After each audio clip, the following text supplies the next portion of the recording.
निवेदिता गुप्ता, पति श्री जय कुमार गुप्ता, पता 1B4 जीवन गार्डन, गांधी ग्राम, कानपुर। मेरा मोबाइल नंबर ये है, कहीं बैठी हो तो हाथ हिला सकती है, अगर कहीं बैठी हो तो हाथ हिलाइए। मेरा नाम निवेदिता गुप्ता है, पति श्री जय कुमार गुप्ता, पता 1B4 जीवन गार्डन, गांधी ग्राम, मोबाइल नंबर ये। मैं कानपुर की निवासी हूँ। कहीं बैठी हैं क्या? अगर पीछे हैं हाथ हिला दो एक बार। हाथ दिख गए हो, ठीक है। श्री शिवाय नमस्ते। पति आए हैं साथ में? आए हैं, ठीक है। अगर आ सकते हो तो धीरे धीरे आकर एक बेलपत्र ले जाओ।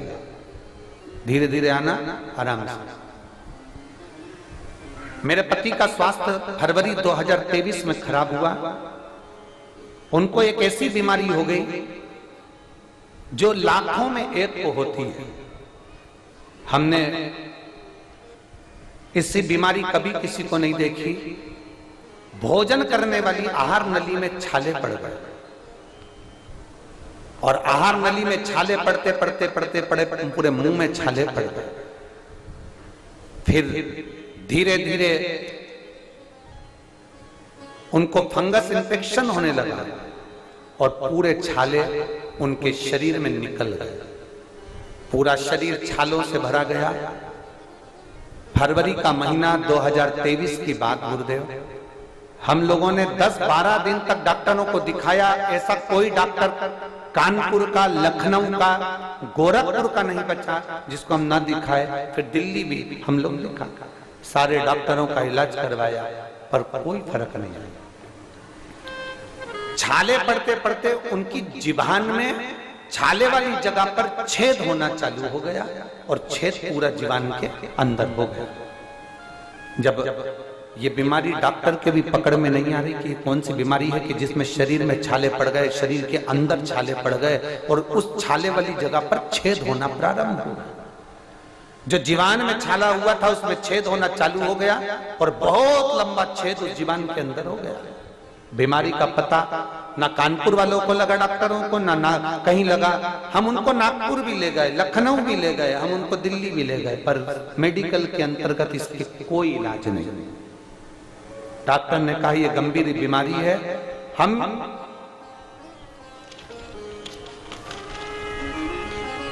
अब वो छाले में से पानी निकलना प्रारंभ हुआ, जो छेद हुआ था उसमें से भी पानी रिसना प्रारंभ हो गया। दवा से आराम लग नहीं रहा, और डॉक्टर कहते हैं कि इसको हम हॉस्पिटल में नहीं रख सकते क्योंकि पूरे शरीर पर छाले थे, और छाले के साथ में वो छेद होते चले जा रहे थे। अब करें तो करें। तब हमारी पड़ोसन ने कहा कि तुम टीवी पर कथा आती है उसको सुनना प्रारंभ करो। पहली बार जिंदगी में आपको सुनना प्रारंभ करा, और 2023 में पहली बार आपकी कथा सुनी। अब डॉक्टर ने कहा कि इनकी बायोप्सी करवाना पड़ेगी, और जो बायोप्सी करवाने के लिए उनको कहा, तब हम वर्णन क्या करें गुरुदेव। शरीर में रोग बढ़ता चले जा रहा है, समझ नहीं। पड़ोसन करे कथा सुनो, कथा सुनने से क्या रोग कट जाएगा? पर आपकी कथा ने हमें बल दिया, जीने की राह दे दी, और आपने कह दिया चिंता ना करना, भोले बाबा कितनी भी मोटी फाइल हो उसको काटते जरूर है। बल आ गया शरीर में। पति ने भी कह दिया अब मैं ठीक होऊंगा, और वो सियोर वाला महाराज कथा में कहता है कि कोई खाली नहीं जाता, तो मैं आसन लगाकर कथा सुनूंगा। शरीर में से पानी बह रहा है, छालों में से अंदर जीवान में छेद होता चले जा रहा है, और पति और हम आसन लगा के टीवी के सामने कथा सुन रहे हैं गुरुदेव। हम बाबा का क्या वर्णन करें।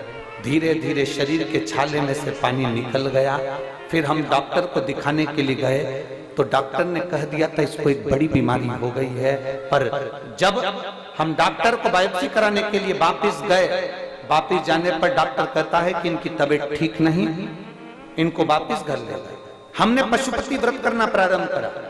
फिर बाबा की कथा वापिस टीवी के सामने सुनी, और बाबा से प्रार्थना करी। वो सियोर वाला महाराज कहता है कि तू खाली नहीं छोड़ता तो हमको कैसे खाली छोड़ दिया।